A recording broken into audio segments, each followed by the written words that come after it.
नमस्कार, न्यूज के इकलौते फैमिली शो न्यूज की पाठशाला में आप सभी का बहुत स्वागत। मैं हूं सुशांत सिन्हा। ये वो पाठशाला जहां सबकी क्लास लगती है। और सबसे पहले रोज की तरह आपको बताऊं कि आज कौन कौन सा चैप्टर खुलने वाला हूं। सिलेंडर की लंबी लाइनें वर्सेस भरे सिलेंडरों की जमाखोरी, मोदी और इंडी के बीच जो गजब घमासान हो रहा है, आज उसका पूरा चैप्टर खोलने वाला हूं। एलपीजी सिलेंडर कहां मिल रहा, कहां नहीं मिल रहा, कहां ब्लैक हो रहा, पूरा सच बताने वाली ग्राउंड रिपोर्ट आपके लिए लाया। इधर पीएम मोदी ने ईरान के प्रेसिडेंट से बात की, उधर ईरान ने तेल और गैस को लेकर क्या बड़ी बात कह दी है, आज आपको बताऊंगा।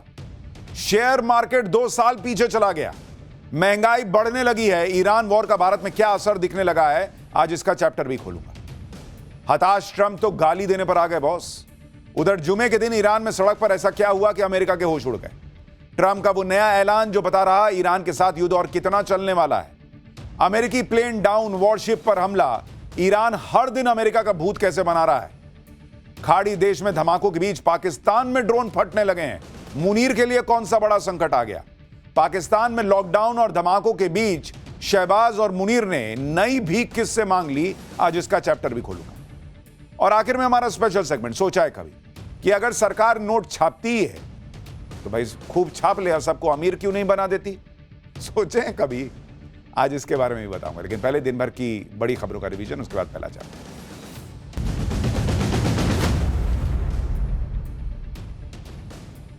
प्रधानमंत्री नरेंद्र मोदी 2 दिन के असम दौरे पर हैं। 4 महीने में उनका यह चौथा असम दौरा है।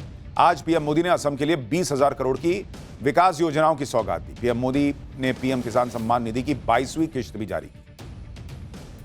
सरकार इस बार के संसद सत्र में शनिवार और रविवार को भी बैठक करना चाहती है। सूत्रों के मुताबिक केंद्र सरकार यह प्रस्ताव विपक्ष को दे चुकी है। 19 और 20 मार्च को गुड़ी पड़वा और ईद की छुट्टी है, इसलिए कामकाज निपटाने के लिए वीकेंड पर भी सदन की बैठक बुलाने का प्रस्ताव दिया गया है। मुख्य चुनाव आयुक्त ज्ञानेश कुमार को पद से हटाने की मांग को लेकर लोकसभा और राज्यसभा में नोटिस दिया गया है। बताया जा रहा है कि विपक्षी दलों के लगभग 200 सांसदों ने निष्कासन प्रस्ताव लाने के लिए नोटिस पर हस्ताक्षर किए हैं। नोटिस में ज्ञानेश कुमार पर 7 गंभीर आरोप लगाए गए। एआईएडीएमके से निष्कासित वीके शशिकला ने अपनी नई पार्टी की घोषणा की है। उन्होंने अपनी पार्टी का नाम ऑल इंडिया पुरैची थलाइवर मक्कल मुनेत्र कड़गम रखा है। इस मौके पर शशिकला ने कहा कि नई पार्टी एमजी रामचंद्रन और जयललिता की विचारधारा पर चलेगी। लखनऊ में आज ग्रीन कॉरिडोर परियोजना का उद्घाटन किया गया। इस मौके पर रक्षा मंत्री राजनाथ सिंह और सीएम योगी मौजूद रहे। गोमती नदी के किनारे बन रहे 57 किलोमीटर लंबे कॉरिडोर से 5 लाख लोगों को जाम से राहत मिलेगी।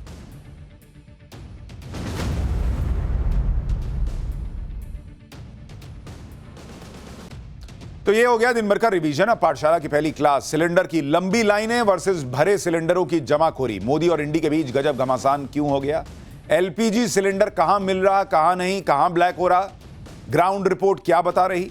इधर पीएम मोदी ने ईरान के प्रेसिडेंट से बात की, उधर ईरान ने तेल गैस को लेकर क्या बड़ी बात कह दी।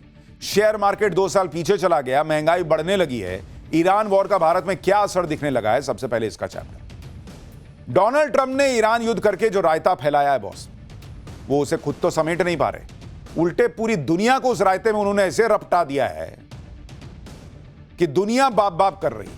क्योंकि जिसको ईरान अमेरिका युद्ध से कोई मतलब भी नहीं, वो भी इसमें पिस रहा है। पूरी दुनिया में तेल गैस के भयंकर क्राइसिस की चर्चा है। भारत में तो घर घर गली चौराहे में गैस सिलेंडर की चर्चा हो रही है। राजनीति में भी इसी को लेकर गजब घमासान मचा हुआ है। आप देखिए, सरकार कह रही है कि कोई कमी नहीं है सिलेंडर की, लोग पैनिक ना करें। विपक्ष कह रहा है कि सरकार सच छिपाने में लगी हुई। पीएम मोदी कह रहे हैं कि कुछ लोग पैनिक क्रिएट कर रहे हैं। विपक्ष कह रहा है कि क्या सरकार को लंबी लंबी लाइनें नहीं दिख रही हैं। लेकिन इस राजनीति के बीच ग्राउंड पर क्या हाल है, एलपीजी सिलेंडर कहां मिल रहा है, कहां नहीं मिल रहा, कहां ब्लैक हो रहा है, पूरा सच बताने वाली ग्राउंड रिपोर्ट आपके लिए लाया। आपको यह भी बताऊंगा कि जिस वक्त तेल गैस की सप्लाई ईरान के रास्ते में रुकी पड़ी है, उस वक्त ईरान के राष्ट्रपति से पीएम मोदी ने बात की और मोदी की बातचीत के कुछ ही घंटों के बाद ईरान ने भारत के तेल और गैस को लेकर क्या बड़ा ऐलान कर दिया है। क्या अच्छी खबर आने वाली, आज आपको बताऊंगा। साथ ही आपको यह भी बताऊंगा कि भारत में इस तेल संकट, गैस संकट, इस युद्ध का कहां कहां असर पड़ने लगा है। बात सिर्फ सिलेंडर की नहीं है बॉस, बात उससे आगे की है जो हम पाठशाला में डे 1 से कह रहे हैं कि लड़ अमेरिका और ईरान रहे हैं, भुगत पूरी दुनिया रही। और हमने आपको कहा था यह रूस यूक्रेन का युद्ध नहीं है, कोने में चल रहा है। ये मिडिल ईस्ट को चपेटे में ले चुका है। और मिडिल ईस्ट के फंसने का मतलब है कि एक तरीके से मानिए कि जो देश इसमें नहीं भी लड़ रहे हैं वो भी युद्ध की मार झेल रहे हैं, जो भारत के साथ हो रहा है। भारत में कहां कहां इंपैक्ट पड़ रहा है, क्या हो रहा है, सब आपको बताऊंगा, लेकिन पहले जो आज हुआ है उसकी एक झलक देखिए।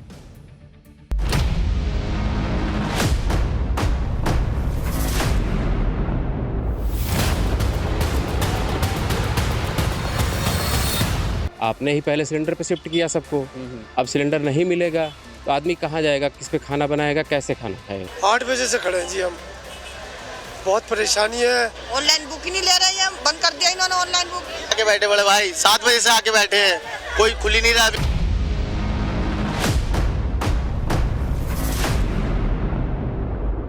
कुछ लोग हैं जो पैनिक क्रिएट करने का प्रयास कर रहे हैं। दुनिया के कई देशों के शीर्ष नेताओं से मेरी इसको लेकर बातचीत हुई है।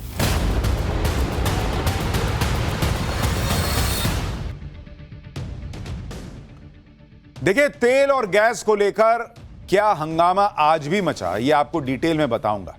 गैस सिलेंडर पर पूरा सच बताने वाली ग्राउंड रिपोर्ट आपको दिखाऊंगा, लेकिन पहले आज की कुछ तस्वीरें देख लीजिए। कहीं गैस सिलेंडर के लिए 1 किलोमीटर लंबी लाइन लगी है, कहीं लोगों ने पुलिस वाले की धुनाई कर दी, कहीं सिलेंडर नहीं मिलने पर महिलाएं रो पड़ी हैं, कहीं सिलेंडर की कालाबाजारी के शक में पुलिस ने रेड मार दी, कहीं रेस्टोरेंट पूरी तरह से लकड़ी और कोयले के ईंधन पर शिफ्ट हो गए हैं। अलग अलग तरह की तस्वीरें आई हैं। कहीं पर कालाबाजारी दिख रही है, कहीं लोगों ने जमाखोरी की हुई है, भरे हुए सिलेंडर 45-150 ऐसे मिल रहे हैं। कई शहरों में अब लकड़ी और कोयले वाली भट्टियों की डिमांड हो गई है। एलपीजी को लेकर मामला बढ़ता चला जा रहा है। एक तरफ तो यह मारामारी है, दूसरी तरफ सरकार बार बार भरोसा दे रही है कि एलपीजी को लेकर संकट खड़ा नहीं होने देंगे, सप्लाई सुनिश्चित रखी जाएगी, पैनिक बाइंग से बचने की सलाह दे रही है सरकार। इसी बीच राजनीति भी ऐसी हो रही है जिसमें पीएम प्रधानमंत्री नरेंद्र मोदी को खुद कहना पड़ा कि पैनिक क्रिएट किया जा रहा है। कुछ लोग एजेंडा चला रहे हैं और ऐसे लोग देश का नुकसान कर रहे हैं। एक बार प्रधानमंत्री ने क्या कहा है, पहले सुनिए उसको। साथियों, आजकल बहुत चर्चा एलपीजी को लेकर हो रही है। कुछ लोग हैं जो पैनिक क्रिएट करने का प्रयास कर रहे हैं, अपना एजेंडा चलाना चाहते हैं। मैं इस समय उन पर राजनीतिक टिप्पणी नहीं करना चाहता, लेकिन इतना जरूर कहूंगा कि ऐसा करके वो जनता के समक्ष खुद को एक्सपोज हो ही रहे हैं, पूरे देश का भी बड़ा नुकसान कर रहे हैं। पीएम मोदी का यह बयान सुनकर विपक्ष भड़क गया। संसद के अंदर और संसद के बाहर विपक्ष ने सिलेंडर वाले पोस्टर लेकर प्रदर्शन किया। विपक्ष ने पीएम मोदी के पैनिक वाले बयान पर उन्हें घेर लिया और पूछा कि जो गैस एजेंसियों पर लंबी लंबी लाइनें लग रही हैं, जो लोग 4-4 दिन से सिलेंडर के लिए खड़े हैं, वो क्या झूठ बोल रहे हैं? सुनिए इंडी गठबंधन के सांसद क्या कह रहे हैं। नहीं क्रिएट नहीं कर रहे हैं। सरकार से पूछा जा रहा है कि सरकार की क्या तैयारी है, क्योंकि जो वीडियोस सोशल मीडिया के माध्यम से सामने आ रहे हैं और जहां न्यूज के माध्यम से भी सामने आ रहे हैं, वहां दिखने को मिल रहा है कि लोग लंबी लंबी कतारों में खड़ा। तो सरकार समझे कि दिक्कत है और इसे सुलझने के लिए सरकार क्या कर रही है, ये स्पष्ट रूप से अपनी बात को रखे। क्या प्रधानमंत्री जी अखबार नहीं पढ़ रहे हैं? क्या प्रधानमंत्री जी वो क्यों नहीं देख रहे हैं? क्या वो लेटर नहीं पढ़ रहे हैं जो रेस्टोरेंट्स और होटल एसोसिएशंस लिखे जा रहे हैं? क्या रोज अखबारों में आ रहा है किस तरीके से जनता को दिक्कत हो रही है? एलपीजी सिलेंडर को लेकर इंडी गठबंधन के नेता वीडियो डाल कर सरकार से सवाल कर रहे हैं। अखिलेश यादव कह रहे हैं कि एलपीजी मतलब लापता गैस। अखिलेश यादव ने सिलेंडर के साथ लोगों की लंबी लाइन का एक वीडियो शेयर किया। कहा कि भाजपाई कह रहे हैं कि कोई कमी किल्लत नहीं है, ये जो वीडियो है वो एआई से बना है क्या? झूठ के सैकड़ों सिलेंडर खाली हुए होंगे तब एक भाजपाई जो है वो बना होगा, ये अखिलेश यादव कह रहे हैं ये वीडियो डालकर। इस घमासान के बीच सरकार बार बार कह रही है कि एलपीजी की कोई कमी नहीं है। 3 दिन से लगातार प्रेस कॉन्फ्रेंस की जा रही है और इसमें पूरी बात बताई जा रही है कि कितनी डिमांड है, कितनी सप्लाई है और सरकार क्या क्या कर रही है। आज पेट्रोलियम मंत्रालय ने कहा कि एलपीजी के 25,000 डिस्ट्रीब्यूटर, कहीं कोई ड्राई आउट नहीं है। लोगों को अफवाहों और पैनिक बाइंग से बचने के लिए कहा गया है। घरों को बिना रुकावट के एलपीजी मिलती रहे, यह सुनिश्चित किया गया है। एलपीजी का घरेलू प्रोडक्शन 30% तक बढ़ा दिया गया है, जहां तक कि कमर्शियल एलपीजी की बात है तो राज्य सरकारों को उसके वितरण का फैसला लेना है। कमर्शियल उपभोक्ताओं को लोकल सिटी गैस डिस्ट्रीब्यूशन से संपर्क करने के लिए कहा गया है। इसके साथ ही पेट्रोलियम मंत्रालय ने पीएनजी कनेक्शन लेने की भी अपील की है, वो जो पाइप से गैस आती है। मंत्रालय का कहना है कि जिन घरों के आसपास पीएनजी कनेक्शन की सुविधा उपलब्ध है वो कनेक्शन ले लें ताकि एलपीजी पर दबाव कम। इसके अलावा केरोसिन, कोयला की सप्लाई भी बढ़ा दी गई है। अब विपक्ष भी यही सवाल पूछ रहा है कि अगर एलपीजी की कोई कमी नहीं है तो ये लाइनें कैसी लग रही? अगर एलपीजी की कोई कमी नहीं है तो केरोसिन की सप्लाई क्यों बढ़ा रही है सरकार? और अगर एलपीजी की कोई कमी नहीं है तो कमर्शियल सेक्टर में कटौती क्यों करनी पड़ रही है? यानी बार बार यह कहा जा रहा है, और जो मैंने आपसे पाठशाला में कल भी कहा था कि समस्या पूरी दुनिया में आई हुई है बॉस, तो भारत कैसे अछूता रह जाएगा? और इसीलिए लोगों को जो दिक्कत आ रही है, लोग कहा जा रहा है पैनिक बाइंग कर रहे हैं। पैनिक बाइंग नहीं कर रहे हैं, इसको सिक्योर बाइंग कह रहे हैं लोग कि भाई हम भी तो एक सिलेंडर कम से कम अपने पास रख लें। पेट्रोलियम मंत्रालय ने लोगों से अपील की है कि वो रिफिल के लिए ऑनलाइन बुकिंग करें, डीलर के यहां भीड़ मत लगाइए। कई लोग कह रहे हैं कि भाई वहां कोई फोन ही नहीं उठा रहा है। बहुत सारे लोग ट्विटर पे लिख रहे हैं, बहुत सारे लोग कैमरे पे बोल रहे हैं। सुनिए पेट्रोलियम मंत्रालय ने और क्या क्या बताया है, फिर आपको ग्राउंड रिपोर्ट्स दिखाऊं। एलएनजी सप्लाईज का कोई शॉर्टेज नहीं है। जैसा मैंने आपको पहले बताया, हमारा crude inventories are very high, are in good position. Our refineries are working at 100% capacity और मोर।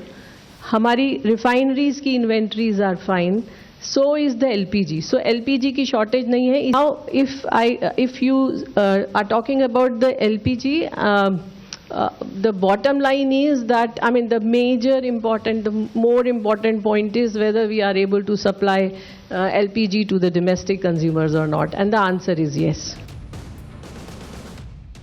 देखिए, एलपीजी को लेकर पिछले कुछ दिनों में जो हालात बने उनमें एक बात यह भी है कि एलपीजी की डिमांड 40 से 50% बढ़ गई। इससे कोई इनकार नहीं कर सकता कि लोग खरीदने आ रहे हैं, जिनको अभी इमीडिएटली भी नहीं जरूरत है, वो थोड़ा सा बचा के लिए रखना चाहते हैं, एक सिलेंडर कम से कम भर के रखना चाहते हैं। और इसमें लोगों की गलती नहीं कह सकते आप, क्योंकि जिस तरह के हालात हैं युद्ध के, हर आदमी चाहेगा कि भाई इमरजेंसी में एक सिलेंडर तो भरा के रखें, कल को नहीं मिला फिर क्या करेंगे? सरकार ने जो आंकड़ा दिया है उसके मुताबिक सामान्य दिनों में, देखिए सरकार क्या कह रही है कि सामान्य दिनों में कितनी बुकिंग होती है। सामान्य दिनों में नॉर्मली, जब कोई ऐसा पैनिक नहीं है, सामान्य दिनों में जो बुकिंग होती है एलपीजी की, वो सरकार कह रही है कि वो होती है 55,70,000 per day. 55,70,000 cylinder per day almost रोज बुक होते हैं जब नॉर्मल है। 12 मार्च को बुकिंग कितनी हुई, जब कहा जा रहा है कि भाई दिक्कत होगी? 12 मार्च को यानी कल 75,70,000 सिलेंडर बुक हुए पर डे। यानी सीधे सीधे अगर आप देखिएगा तो रोजाना, और डिलीवरी कितनी होती थी युद्ध से पहले? डिलीवरी 50 लाख की थी per day.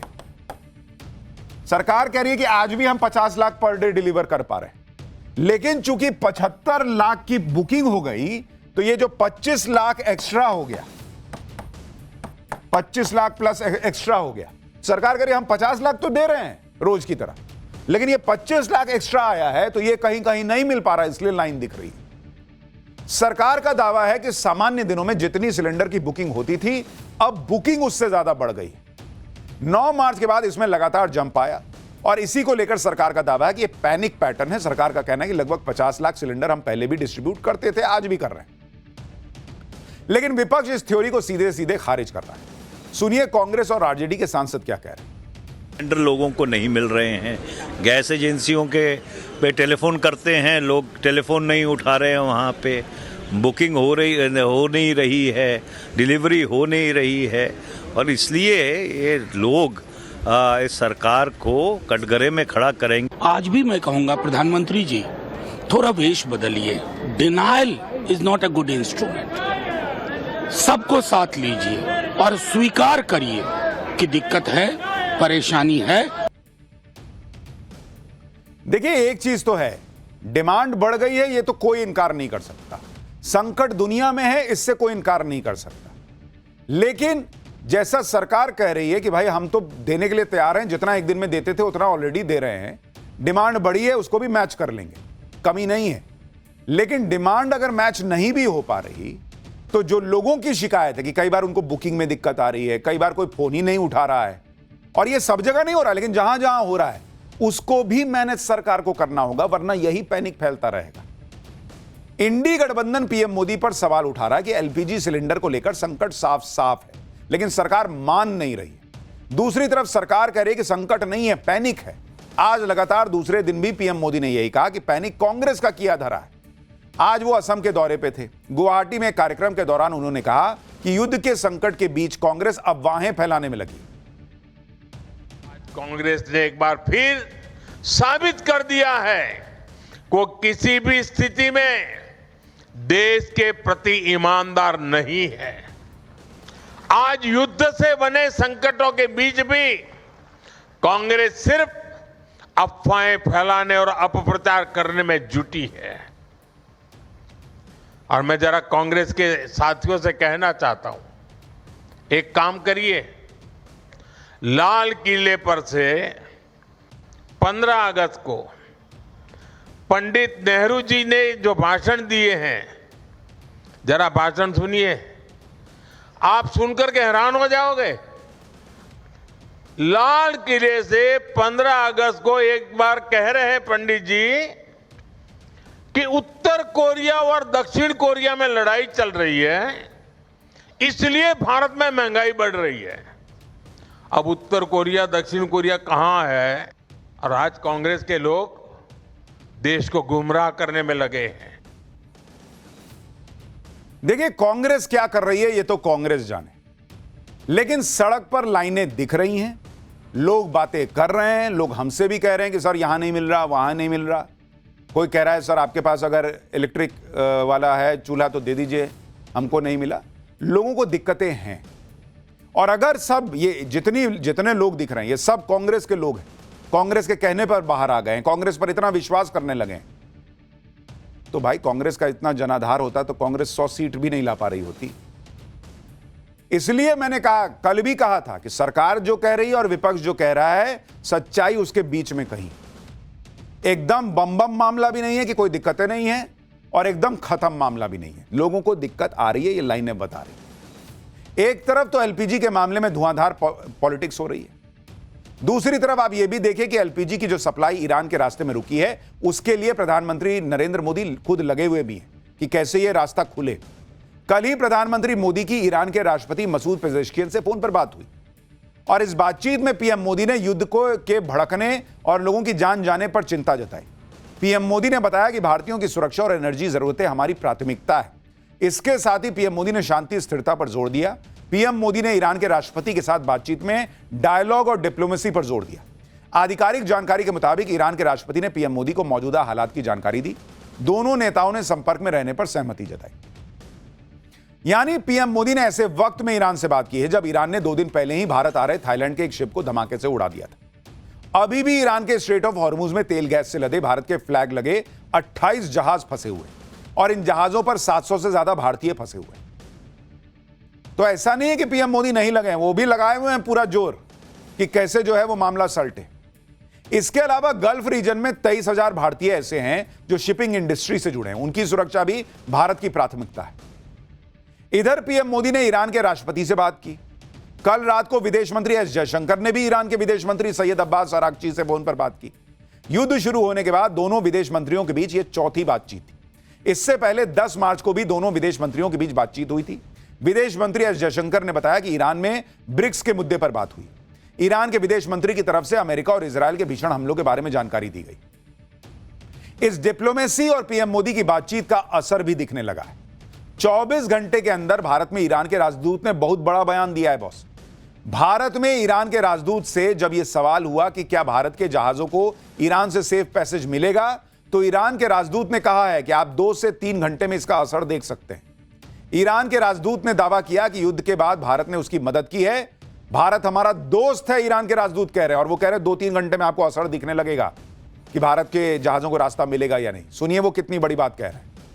India will get safe passage through the Strait of Hormuz? Yes, you can see the future, and I think that after 2 or 3 hours. But you said some good news in 1 to 3 days. You said something. Yeah. Because we believe that. We believe that Iran and India are friends. So you believe some good news? No. We have common interest. We have common faith.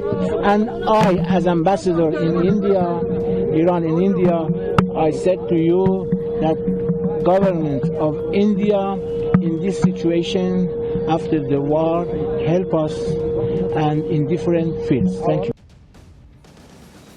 Iran के भरोसे के बीच आज straight of Hormuz से एक बड़ी खबर आई। Shipping ministry की तरफ से बताया गया कि भारत के झंडे लगे 28 जहाज स्ट्रेट ऑफ हॉर्मुज में फंसे, उसमें से एक जहाज स्ट्रेट ऑफ हॉर्मुज से पार करके आगे बढ़ा है। शिपिंग मंत्रालय ने बताया कि भारत का फ्लैग लगा जग प्रकाश नाम का एक oil tanker straight of Hormuz से सुरक्षित गुजर गया है।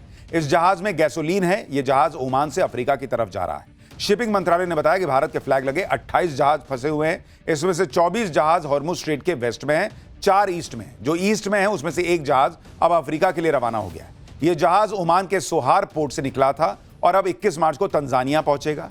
अभी भी भारत के फ्लैग वाले 27 जहाज फंसे हैं, उसमें कुल 744 क्रू मेंबर फंसे हैं। शिपिंग मंत्रालय ने बताया कि सभी जहाजों और क्रू की लगातार मॉनिटरिंग हो रही है।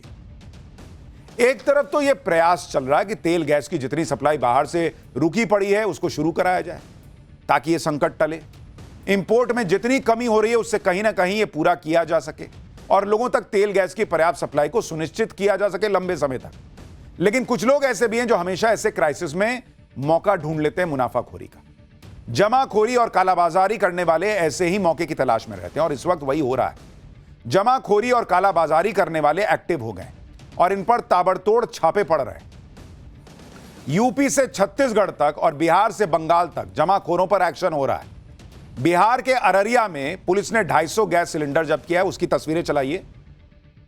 जो गैस सिलेंडर मिला है अलग अलग जगहों पे बॉस, अभी आपको तस्वीर दिखाऊंगा। अलग अलग जगहों पर जमाखोरी हो रही है। बिहार के अररिया में पुलिस ने 250 गैस सिलेंडर जब्त किए। तो यूपी के हापुड़ में समाजवादी पार्टी के नेता अब्दुल रेहान के घर से 55 भरे हुए सिलेंडर बरामद होने की खबर है। स्थानीय लोगों का दावा है कि अब्दुल रेहान ब्लैक में 2-2 हजार रुपए में सिलेंडर बेच रहा था। वहीं मध्य प्रदेश के बिलासपुर में पुलिस ने छापा मारा तो एलपीजी के 126 घरेलू सिलेंडर बरामद किए गए। जबकि कोलकाता में एक गैस एजेंसी पर सिलेंडर की कालाबाजारी के शक में पुलिस ने छापा मारा और रजिस्टर से स्टॉक का मिलान किया गया। जरा कोलकाता से ये ग्राउंड रिपोर्ट देखिए, तब तक मैं वो तस्वीरें भी आ जाएंगी, वो आपको दिखाता हूं।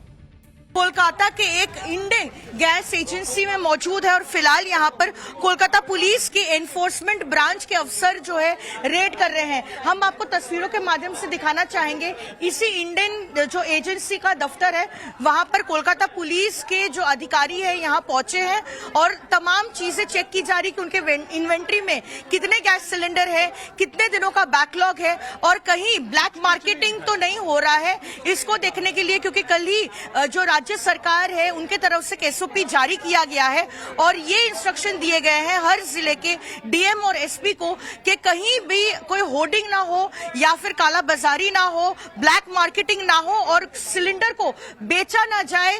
इसीलिए जो है तमाम जगहों पर रेड चल रही है। दक्षिण कोलकाता के दक्षिणापर्ण में भी इसी एक इंडियन गैस एजेंसी के दफ्तर में फिलहाल रेड चला रहे हैं कोलकाता पुलिस के एनफोर्समेंट ब्रांच के अधिकारी।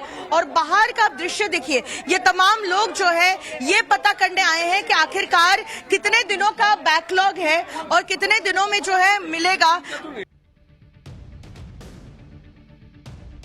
अगर जमाखोरी और कालाबाजारी होगी तो क्राइसिस और बढ़ता दिखेगा बॉस, क्योंकि इससे जिन्हें सिलेंडर वाकई में मिलने चाहिए वो नहीं मिल पाएगा। आप देखिए कि एक तरफ तो ब्लैक मार्केट में सिलेंडर बेचने वाले पकड़े जा रहे हैं, दूसरी तरफ ऐसे लोग हैं जो सिलेंडर के लिए रो रहे हैं। सबके पास इतना पैसा नहीं होता कि ब्लैक में सिलेंडर खरीदे। आम आदमी तो गैस एजेंसी के ही भरोसे रहता है कि वहां से तय रेट पर सिलेंडर मिल जाएगा। लेकिन कहीं कहीं स्थिति ऐसी है कि सिलेंडर आसानी से नहीं मिल रहा है बॉस। और इसलिए मैं कल से कह रहा हूं कि पेट्रोलियम मंत्री जो कह रहे हैं, उनका मंत्रालय आके रोज प्रेस कॉन्फ्रेंस कर देता है, दिक्कत नहीं है, दिक्कत नहीं है। पब्लिक रो रही है भाई कई जगहों पर, उनसे जाके बात करो कैसे नहीं मिल रहा है उनको। किसी को शौक नहीं है कि घर का काम छोड़ के जाके सड़क पर खड़ा रहे घंटों घंटों। चंडीगढ़ में एक महिला दिखी जो रो रही थी। उनका कहना था कि 2 दिन से घर में खाना नहीं बना है। एजेंसी के चक्कर काट रही हैं, लेकिन एजेंसी वाले यहां से वहां दौड़ा रहे हैं। सुनिए वो महिला क्या बता रही है। जी क्यों रो रही हैं आप? मेरा बच्चा भूखे है 2 दिन से, तो मैं रोऊं नहीं तो क्या करूं, आप बताओ। सिलेंडर खत्म है? मैं बीपी शुगर का मरीज हूँ, मैं नहीं खाना खाती तो मेरे को चक्कर आता है, मैं क्या करूं, आप बताओ। सिलेंडर क्या कहा इन्होंने आपको अभी जब आप आए? अभी आए तो कहते हैं आपका यहाँ एजेंसी नहीं है, वहाँ वाले यहाँ भेजे, ये दे नहीं रहे, हम कहाँ जाए अभी बताओ।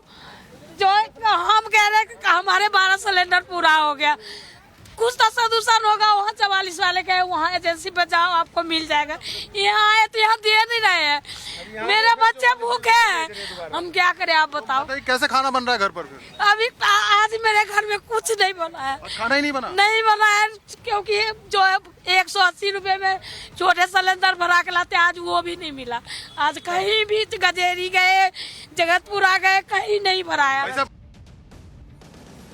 और इसलिए मैं बार बार कह रहा हूं, सबको एक तराजू में तोल देना कि पैनिक बाइंग है, पैनिक बाइंग है, कोई दिक्कत नहीं है, कोई दिक्कत नहीं है, वो सल्यूशन नहीं है बॉस।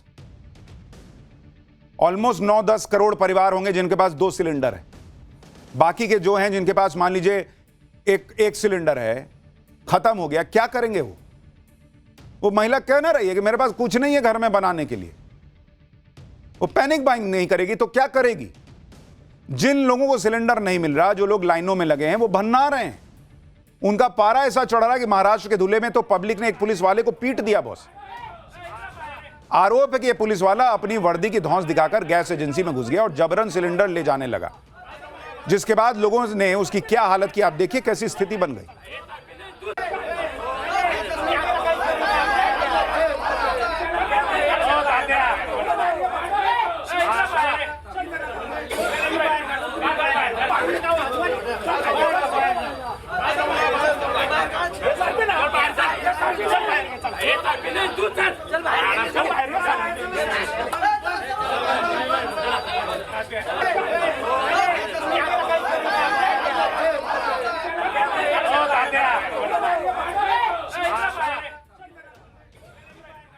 जो लोग लंबी लंबी लाइनें लगाकर खड़े हैं, उनके बीच में कोई वीआईपी बनकर घुस जाएगा, सिलेंडर लेकर चला जाने का प्रयास करेगा तो पब्लिक को तो गुस्सा आएगा ही।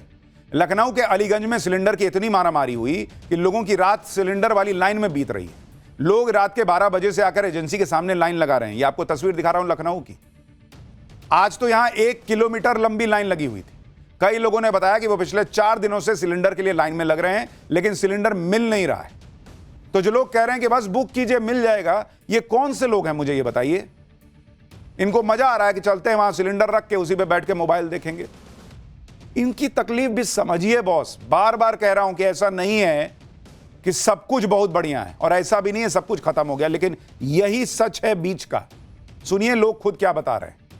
2 बजे रात से हम लोग खड़े हैं, अभी तक 3 बजे गाड़ी आई। 3 बजे सुबह 2 बजे सिलेंडर के लिए। हाँ 2 बजे ऑनलाइन बुक किया, सब कर रहा है, सब कागज। 1 तारीख को बुक था मेरा। एक बार आपको तस्वीर दिखाते हैं, देखिए ये कितनी लंबी लाइन है। अगर आप चलें तो करीब 1 किलोमीटर लंबा आपको चलना पड़ेगा। लोग सुबह से 3 बजे से 4 बजे से 5 बजे से इन कतारों में खड़े हैं। तस्वीरें आप देखते हैं, यही लंबी कतारों की, कितनी लंबी कतार है। कब से खड़े भैया, कब से आप लोग हैं?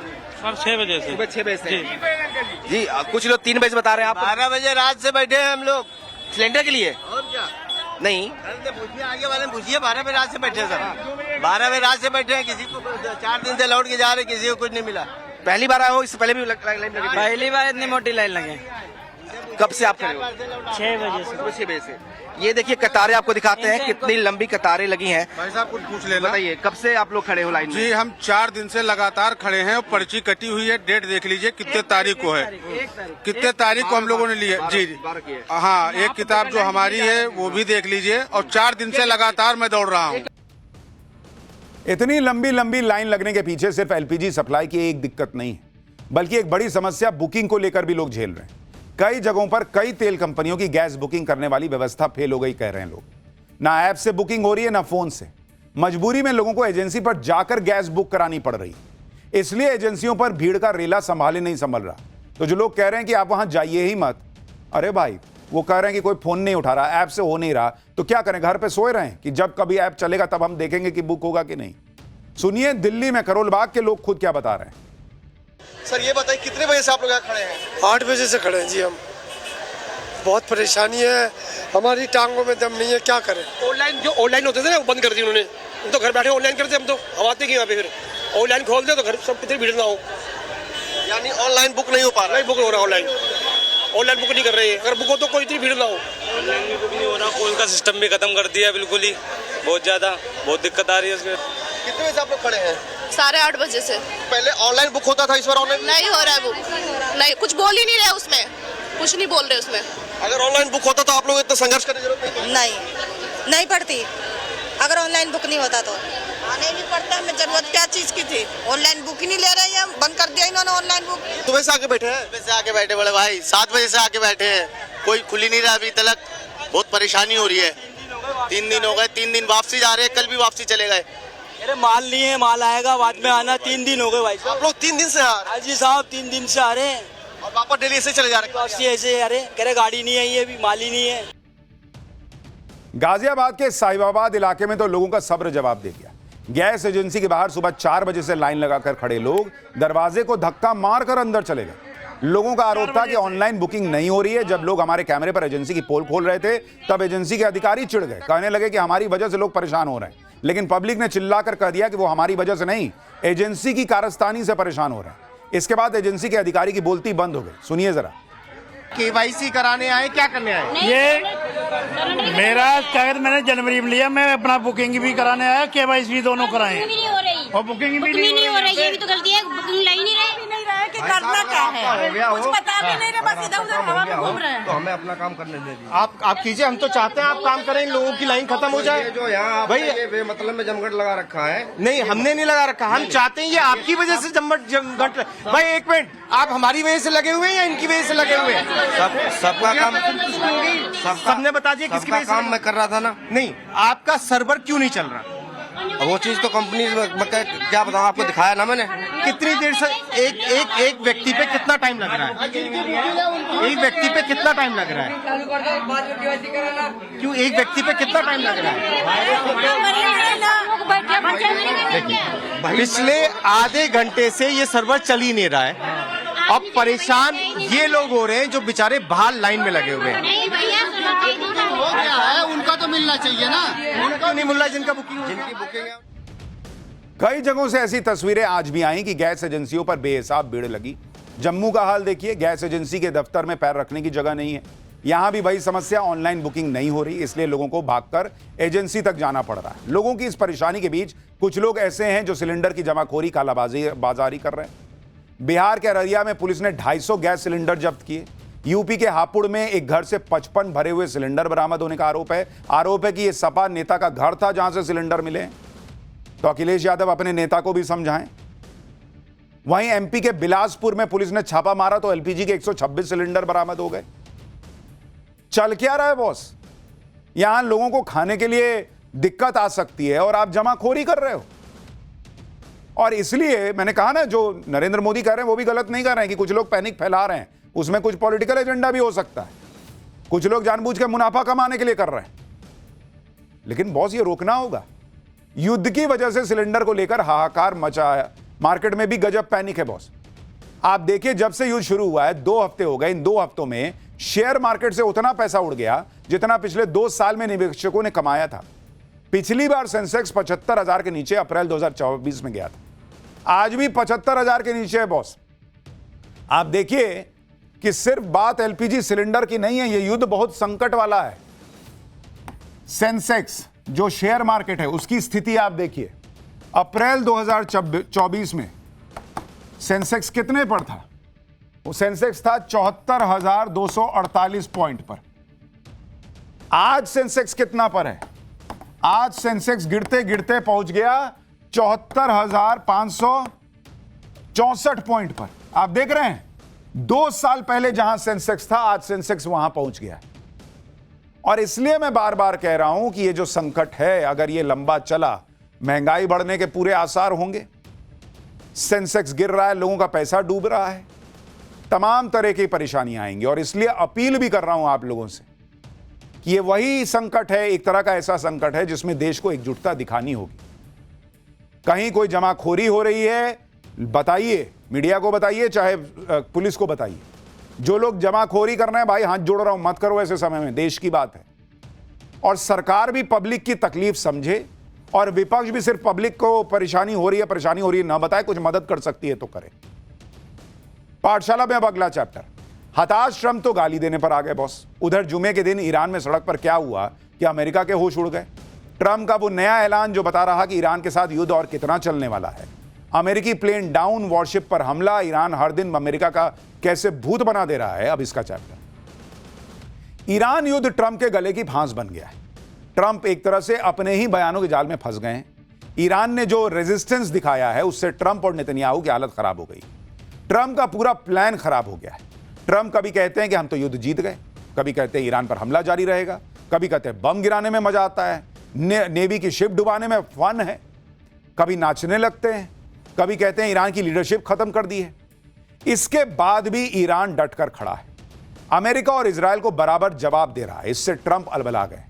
हताशा में ट्रंप गाली देने पर आ गए बॉस। गाली दे रहे हैं, कह रहे हैं कि ईरान में आज वो होगा कि दुनिया देखती रह जाएगी। ईरान अब बस सरेंडर करने ही वाला है। भाई ट्रंप धमकी भी दे रहे हैं और जीत का दम भी भर रहे हैं। उनके मंत्री ईरान की लीडरशिप को अंडरग्राउंड बता रहे हैं। ट्रंप का यह नया ऐलान बता रहा है कि ईरान के साथ युद्ध कितना लंबा चलने वाला है। लेकिन सारे दावों और जश्न पर ईरान पानी फेर दे रहा है। तेहरान की सड़कों पर ईरान की टॉप लीडरशिप ने मार्च करके ट्रंप के दावों को गलत साबित कर दिया। ईरान के राष्ट्रपति से लेकर रक्षा प्रमुख तक सड़कों पर हजारों की भीड़ के साथ उतर गए और दिखाया कि ईरान अभी भी खड़ा हुआ है। अमेरिका और इजराइल बम बरसाते रहे, लेकिन ईरान की पब्लिक का हौसला कम नहीं हुआ। बरसते बमों के बीच अमेरिका और इजराइल के खिलाफ नारेबाजी चल रही थी। आज आपको यह सब दिखाऊंगा और यह भी बताऊंगा कि ईरान के सुप्रीम लीडर ने ट्रंप को क्या धमकी दे दी। लेकिन पहले जो हुआ है उसकी एक झलक देखिए।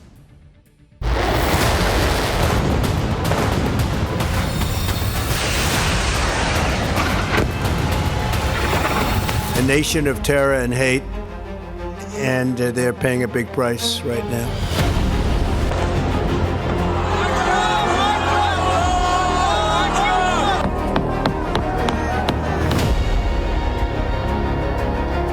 Iran tried to kill President Trump.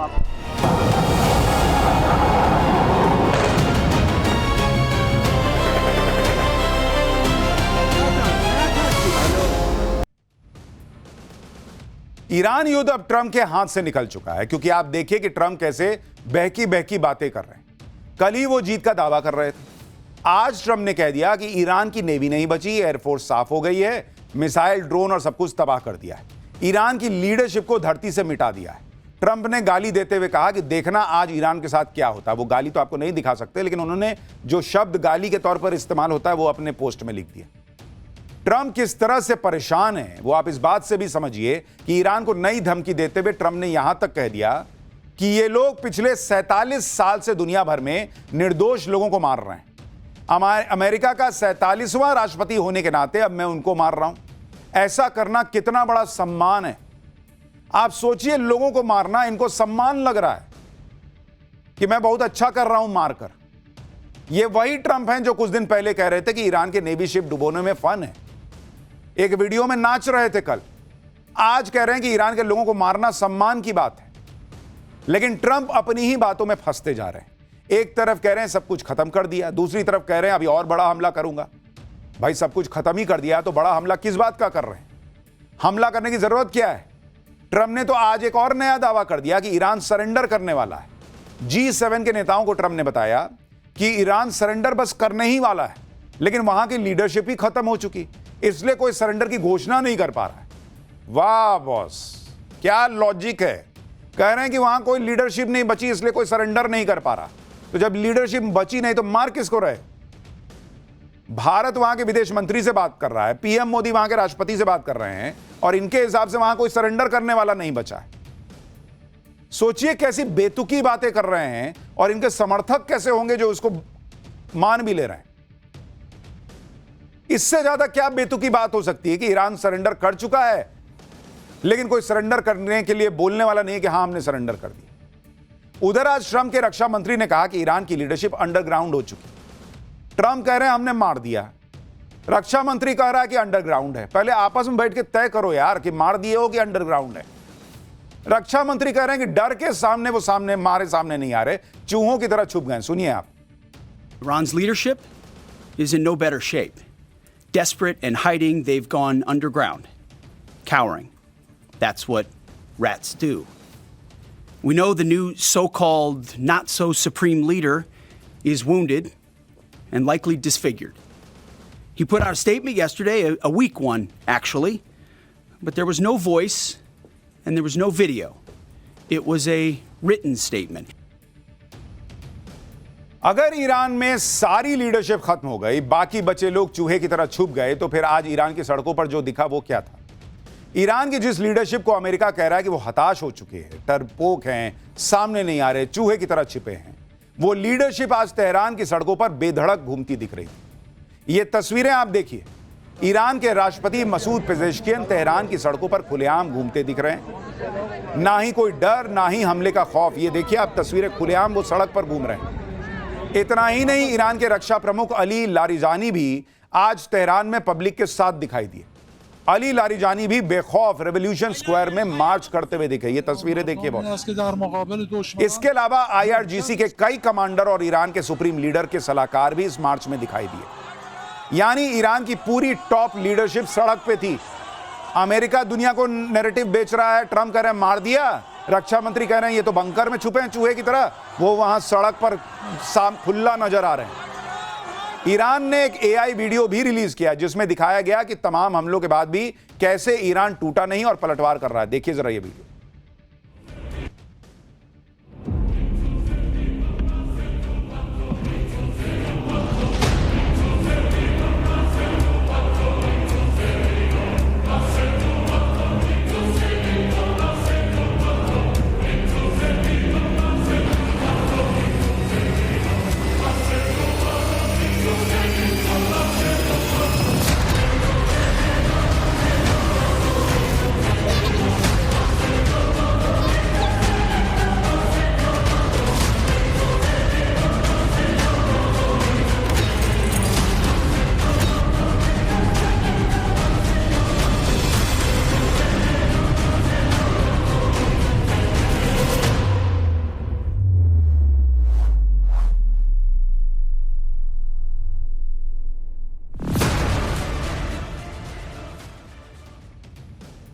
Iran की पूरी लीडरशिप आज सड़कों पर थी और ये लोग तब खुलेआम दिख रहे थे जब एक तरफ अमेरिका इजराइल के हमले चल रहे थे। वहां पर बम गिर रहे थे, धमाकों की आवाजें आ रही थी।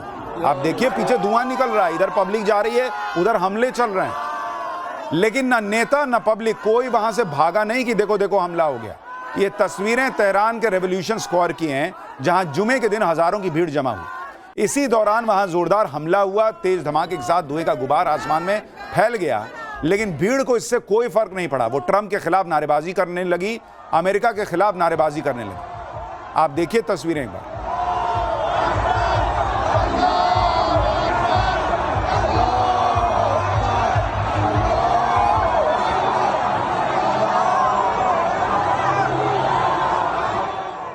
अमेरिका इजराइल के हमले के बाद भी ना तो भीड़ वहां से हटी, ना किसी के चेहरे पर कोई खौफ था। अमेरिका के खिलाफ ईरान की पब्लिक में जो गुस्सा है वो साफ दिख रहा है। ईरान में तो लोग अलग अलग तरह से प्रोटेस्ट कर रहे हैं। एक ताबूत को अमेरिका और इजराइल के झंडे से लपेटकर उसमें कील ठोक रहे हैं, यानी वो दिखा रहे हैं कि ईरान पर हमला करके अमेरिका इजराइल ने अपने लिए मुसीबत मोल ली है, अपने ताबूत पे आखिरी कील ठोक ली। अमेरिका ने यह सोचकर ईरान पर युद्ध किया था कि वहां की रिजीम हटा देंगे, अपने मनमर्जी का नेता बना देंगे। यहां उल्टा हो गया। ईरान में जो सत्ता में है उसके लिए तो गजब का सपोर्ट बढ़ गया, वो कमजोर होने की जगह मजबूत हो गए। ये तस्वीरें देखिए, अमेरिकी हमले में मारे गए ईरान के कमांडरों की अंतिम यात्रा निकल गई। तेहरान के रेवोल्यूशन स्क्वायर पर हजारों लोगों की भीड़ पहुंची हुई थी। देख रहे हैं, पैर रखने की जगह नहीं। लोगों ने अपने शहीद कमांडर्स को श्रद्धांजलि दी और नारे लगाए। कमांडर्स को श्रद्धांजलि देने आए लोगों ने पोस्टर भी लहराए जिसमें लिखा हुआ था हार्ड रिवेंज कंटिन्यूज, यानी ईरान पूरी ताकत से बदला लेता रहेगा। यानी ईरान और ईरान के लोगों का मैसेज क्लियर है कि ईरान मर जाने को तैयार है, लेकिन ट्रंप के सामने झुकने को तैयार नहीं है। फिर भी ट्रंप यह कह रहे हैं कि ईरान तो सरेंडर करने वाला है। अगर यही बात होती तो फिर ट्रंप ने क्यों आज दुनिया से कह दिया कि जाओ रूस का तेल खरीद लो। मैं सबको कहता हूं जाओ खरीदो। जिस रूस के तेल के लिए ट्रंप दुनिया से लड़ गए कि रूस का तेल ना खरीदो, आज ईरान युद्ध ने ट्रंप के सामने ऐसी नौबत ला दी जिसमें ट्रंप खुद कह रहे हैं कि जाओ रूस का तेल खरीद लो जितना खरीदना है।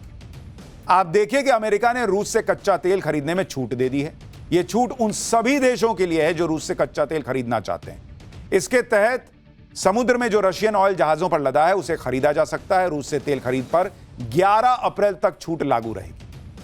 अब अगर ट्रंप दावा कर रहे हैं कि ईरान को वो हरा चुके, तो रूस के कच्चे तेल पे छूट क्यों दिए भाई? ईरान को हरा दिए, ईरान अब न तब सरेंडर करने वाला है, तो स्ट्रेट ऑफ हॉर्मुज तो आप कभी भी खुलवा लोगे। स्ट्रेट ऑफ हॉर्मुज खुल जाएगा, तेल की कीमत कम हो जाएगी। तो क्यों दुनिया से कह रहे हो जाओ रूस का तेल खरीदो, जो दुनिया से कह रहे थे कि मत खरीदना। अमेरिका का, ट्रंप का रूस का तेल खरीदने की इजाजत देना बता रहा है कि यह युद्ध अभी खत्म नहीं होने वाला। इसी रशियन क्रूड ऑयल को लेकर ट्रंप ने कितना बवाल किया था बॉस। रूस से तेल खरीदने वाले भारत पर आरोप लगा दिया था कि भारत रूस से तेल खरीद के यूक्रेन युद्ध को स्पॉन्सर कर रहा है। अब रशियन क्रूड ऑयल पर प्रतिबंध हटाकर ट्रंप किसका युद्ध स्पॉन्सर कर रहे हैं? ट्रंप ने तो रूस का उल्टा जबरदस्त फायदा करा दिया बॉस। आप देखिए, इतना हाहाकार मचा है तो रूस से तेल खरीदने के लिए जो है वो लोग लाइन में लगे हुए हैं और रूस पे पैसा बरस रहा है। ईरान युद्ध के बाद अगर आप देखेंगे, रूस का फायदा देखिए कितना ज्यादा हो गया ट्रंप के इस सनक की वजह से। पिछले 14 दिन में अगर आप देखेंगे, रूस की जो कमाई हुई है वो हुई है 63,600 करोड़ की कमाई हुई है रूस को, सिर्फ तेल बेच के बॉस। और इसके अलावा तेल के दाम बढ़ने से रूस का फायदा 1400 करोड़ पर डे का हो रहा है, पर डे। अब आप सोचिए, तो डोनाल्ड ट्रंप को पता ही नहीं है भाई करना क्या है, ये वाला हिसाब लग रहा है। ट्रंप को ईरान युद्ध से कुछ भी हासिल नहीं हो रहा, उल्टे वो अपने दुश्मन रूस और चीन का फायदा करा रहे हैं। लेकिन ट्रंप चाहकर भी ईरान युद्ध से निकल नहीं पा रहे। भले ही उनके दुश्मनों को फायदा हो रहा है, भले ही उनका खुद का नुकसान हो रहा है। ईरान युद्ध में अमेरिका को एक और बड़ा झटका लगा। इराक में अमेरिकी वायुसेना का KC-135 प्लेन क्रैश हो गया। इस घटना में प्लेन में सवार 4 अमेरिकी सैनिकों की मौत हो गई। अब तक इस युद्ध में अमेरिका के 10 सैनिक मारे जा चुके हैं। ईरान का समर्थन करने वाले इराक रेजिस्टेंस फ्रंट के लड़ाकों ने अमेरिकी विमान को मार गिराने का दावा किया है। हालांकि अमेरिकी सेना ने इसे एक हादसा बताया है। अमेरिकी सेना का KC-135 बोइंग कंपनी का बनाया रिफ्यूलिंग प्लेन है, जो वॉर जोन में उड़ रहे फाइटर जेट्स और दूसरे एयरक्राफ्ट्स में हवा में ही फ्यूल भरता है। इसलिए लंबी दूरी के मिशन के लिए KC-135 को काफी अहम माना जाता है। वैसे तो इस प्लेन में 37 सैनिक बैठ सकते हैं, लेकिन आमतौर पर इस प्लेन में 3 क्रू मेंबर रहते हैं, एक पायलट, एक को पायलट और एक क्रू मेंबर एयरक्राफ्ट्स में फ्यूल भरने के लिए। इसमें इस्तेमाल होने वाले बूम को ऑपरेट करता है। यह प्लेन एक बार में 90,000 लीटर फ्यूल लेकर उड़ान भर सकता है। KC-135 पिछले 70 सालों से अमेरिकी वायुसेना में ऑपरेशनल है। KC-135 वेस्ट ईरान के साथ युद्ध शुरू होने के बाद गिरने वाला अमेरिका का चौथा प्लेन बन गया है। इससे पहले कुवैत में अमेरिका के 3 F-15 फाइटर जेट गिर चुके हैं। अमेरिका के प्लेन गिर रहे हैं, उसे नुकसान हो रहा है। अब डोनाल्ड ट्रंप दुनिया को नहीं बता रहे कि 4 गिर गए, 5 गिर गए, 10 गिर गए, 11 गिर गए। भारत पाक युद्ध का तो बड़ा बताते थे भाई साहब, आप हर दिन बढ़ा के बताते थे कि नहीं 6, न 8, न 4, न 10, न 15। आप बताइए अपने कितने गिर गए? ट्रंप तो अपनी ही दुनिया में है। इसी बीच ईरान ने एक और बड़ा दावा कर दिया। ईरान ने कहा है कि उसने ओमान सागर के पास तैनात अमेरिकी वॉरशिप USS अब्राहम लिंकन को मिसाइल और ड्रोन के हमले से बड़ा नुकसान पहुंचाया। ईरानी सेना ने यह भी दावा किया है कि हमले में हुए नुकसान की वजह से USS अब्राहम लिंकन अपनी तैनाती वाली जगह से हटने को मजबूर हो गया। ईरान का दावा है कि USS अब्राहम लिंकन पर हमले के लिए उसने एडवांस्ड बैलिस्टिक मिसाइल और एडवांस्ड ड्रोन का इस्तेमाल किया और ईरान की समुद्री सीमा से करीब 340 किलोमीटर दूर तैनात अमेरिकी वॉरशिप पर सटीक निशाना लगाया। ईरानी सेना का यह भी दावा है कि हमले में हुए नुकसान के बाद USS अब्राहम लिंकन ईरान के खिलाफ नए ऑपरेशन को अंजाम देने लायक नहीं रह गया है, इसलिए स्ट्राइक ग्रुप को तेजी से उसके इलाके से पीछे हटना पड़ा। हालांकि अमेरिका ने USS अब्राहम लिंकन पर हमले की कोशिश नाकाम रहने की बात कही है। जिस तरह ट्रंप जीत का दावा कर रहे हैं, उससे सवाल यह भी उठ रहा है कि अमेरिका इतनी बड़ी ताकत है तो क्यों स्ट्रेट ऑफ हॉर्मुज खुलवा नहीं देता? जब स्ट्रेट ऑफ हॉर्मुज की बात आई तो अमेरिका ने हाथ खड़े कर दिए। अमेरिका के रक्षा मंत्री और सेना प्रमुख ने आज कहा कि स्ट्रेट ऑफ हॉर्मुज में अभी भी ईरान के पास जहाजों पर हमला करने की क्षमता है। अमेरिकी फोर्सेज ईरान की माइन लेइंग कैपेबिलिटी को टारगेट कर रही हैं। स्ट्रेट ऑफ हॉर्मुज में हालात तेजी से बदल रहे हैं। यह अभी भी सामरिक रूप से बहुत कॉम्प्लेक्स है। अगर जरूरत पड़ी तो अमेरिकी सेना हॉर्मुज में शिपिंग को सुरक्षा देगी और एस्कॉर्ट करेगी। अरे भाई, यही तो जरूरत का समय है, करो ना जहाजों को एस्कॉर्ट, दो सुरक्षा। मुहूर्त देख रहे हो, क्या सोच के बैठे हुए हो कि नहीं हम देंगे? कब दोगे? अमेरिका इसमें हाथ खड़े कर रहा है। आज तो गजब ही हो गया, जब अमेरिका के रक्षा मंत्री से पूछा गया कि स्ट्रेट ऑफ हॉर्मुज क्यों नहीं खुलवा रहे हैं, तो कह रहे हैं कि स्ट्रेट ऑफ हॉर्मुज तो खुल जाता, लेकिन ईरान जहाजों पर गोलियां चला रहा है। तो गोली नहीं चलाएगा तो वहां पे फूल बरसाएगा। सुनिए जरा भाई साहब क्या कह रहे हैं। The only thing prohibiting transit in the Straits right now is Iran shooting at shipping. It is open for transit should Iran not do that. सोचिए कैसी बेसिर पैर की बातें अमेरिका के रक्षा मंत्री कह रहे हैं कि अगर ईरान गोलियां ना चलाए तो स्ट्रेट ऑफ हॉर्मुज खुल जाएगा। हाँ, हमको तो पता ही नहीं था। यह भी कोई कहने वाली बात है जी कि ईरान गोलियां चला रहा है इसलिए बंद है।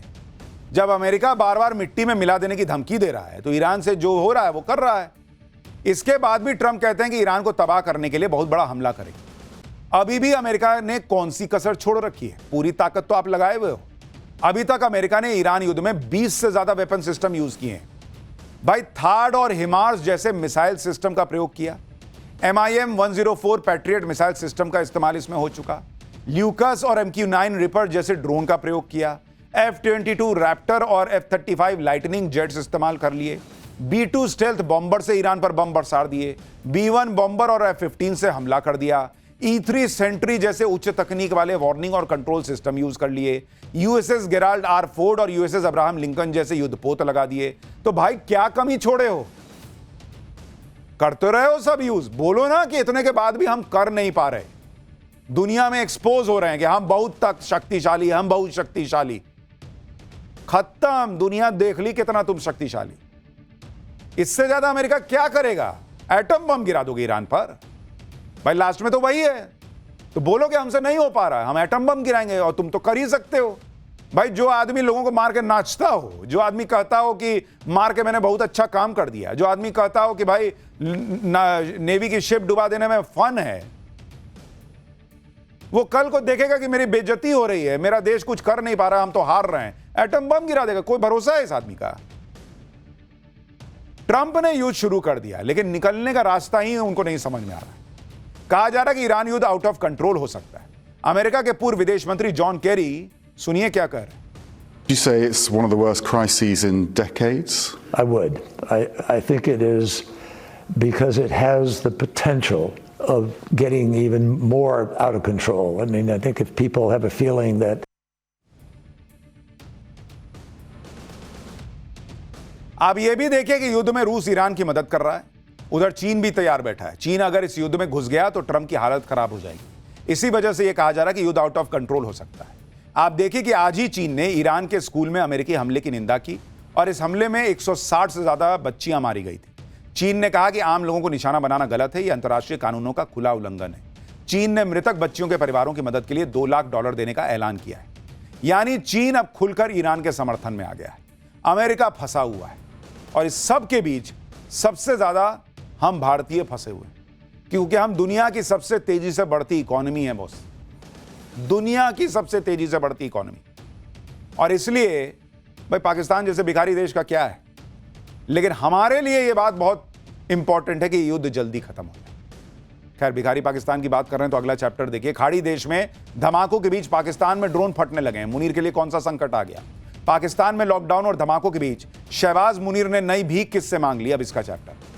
मिडिल ईस्ट में हो रहे धमाकों के बीच पाकिस्तान में भी धमाके होने लगे। पाकिस्तान को भारत से डर तो लग ही रहा था, लेकिन यहां तो अफगानिस्तान ने पाकिस्तान को उसकी औकात दिखाई। पाकिस्तान ने अफगानिस्तान को जरा सा छेड़ा, जिसके बाद अफगानिस्तान ने पाकिस्तान को ऐसा फोड़ा है कि उसका दम निकल रहा है। अफगानिस्तान को अपनी ताकत दिखाने वाले पाकिस्तान ने एक दिन पहले एयर स्ट्राइक की थी। काबुल समेत कई शहरों पर हमले किए थे, जिसमें आम नागरिक मारे गए थे। इसके बाद अफगानिस्तान ने ऐसा जवाबी हमला किया कि पाकिस्तान में ऐसा ही धुआं हर जगह से दिख रहा है। तालिबान ने पाकिस्तान के कई शहरों में ड्रोन से हमले किए हैं। तालिबान ने कहा था कि इस्लामाबाद से कराची और क्वेटा तक हमले किए जाएंगे और अब अफगानिस्तान की तरफ से बड़े हमले किए गए। अफगानिस्तान ने तो युद्ध पूरी तरह से शुरू भी नहीं किया है। पाकिस्तान की हालत खराब होनी शुरू हुई क्योंकि ईरान युद्ध के बाद पहले ही पाकिस्तान में लॉकडाउन जैसे हालात हुए। इसके बाद शहबाज शरीफ ने अपना कटोरा निकाल लिया, डिमांड लिस्ट लेकर सऊदी अरब पहुंच गए। मुनीर पहले ही ईरान को लेकर सऊदी अरब से सौदा करके बैठा है। अब शहबाज शरीफ उस सौदे पर मुहर लगाने पहुंचे। ईरान को धोखा देने के बाद अफगानिस्तान युद्ध में फंसे शहबाज सऊदी अरब से क्या डील करने वाले हैं वो आपको बताने जा रहा हूं, लेकिन पहले एक झलक देखिए।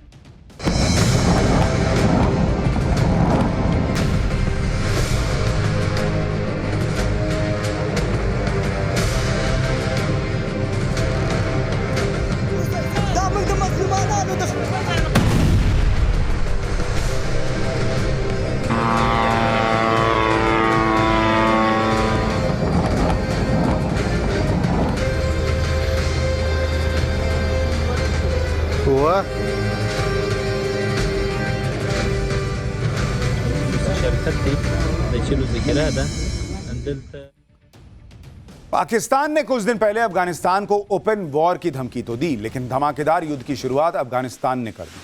आज अफगानिस्तान ने पाकिस्तान को अंदर घुसकर मारा है। कई जगह मिलिट्री बेस तबाह हुए हैं, कई जगह ड्रोन से हमला किया गया। अफगानिस्तान ने आज सबसे बड़ा हमला पाकिस्तान के खैबर पख्तूनख्वा में किया, जहां कोहाट मिलिट्री बेस को निशाना बनाया गया। अफगानिस्तान की स्ट्राइक के बाद पाकिस्तानी सेना के स्ट्रेटेजिक सेंटर्स आग की लपटें और धुआं उठता हुआ दिखा। अफगानिस्तान के अटैक के बाद पूरे इलाके में हड़कंप मच गया। पाकिस्तान ने कोहाट में एक किले में बेस बना रखा है, जहां भारी मात्रा में गोला बारूद डंप है। इस बेस का इस्तेमाल डूरंड लाइन पर हथियार पहुंचाने और ऑपरेशनल मदद पहुंचाने के लिए किया जाता था। अफगानिस्तान ने आज सिर्फ एक जगह अटैक नहीं किया, बल्कि अफगानिस्तान के ड्रोन डूरंड लाइन पार करके पाकिस्तान के कई मिलिट्री बेस पर गिरे, जिसका वीडियो अफगानिस्तान की सेना ने खुद जारी किया। कोहाट में पाकिस्तान की सेना को सबसे ज्यादा नुकसान होने की खबर है। पाकिस्तान के मिलिट्री बेस पर हमले के तुरंत बाद इलाके में रेड अलर्ट जारी कर दिया गया। अफगानिस्तान और हमले के डर से बाजारों को जबरन बंद करवाया गया। पूरे इलाके में चप्पे चप्पे पर पुलिस तैनात है। वहीं पाकिस्तान के क्वेटा से भी एक तस्वीर सामने आई, जिसमें एक घर पर अफगानिस्तान का ड्रोन आ गिरा। इस हमले में पूरा घर तबाह हो गया, जबकि कुछ लोग घायल भी हुए। अफगानिस्तान ने यह हमला तब किया है जब पाकिस्तान ने एक दिन पहले ही एयर स्ट्राइक की थी। पाकिस्तान ने राजधानी काबुल और कंधार में हवाई हमले किए थे।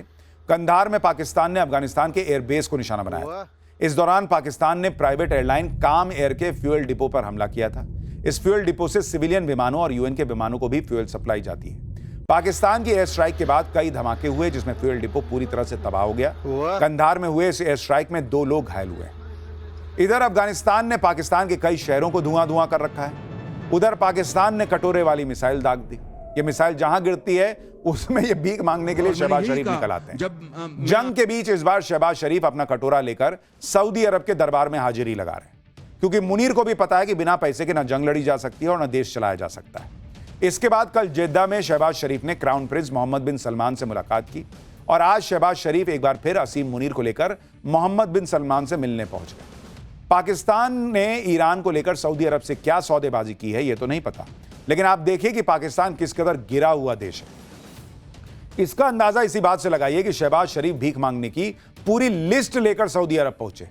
पाकिस्तान ने सऊदी अरब के सामने आर्थिक सहयोग पैकेज के तहत 8 डिमांड रख दी।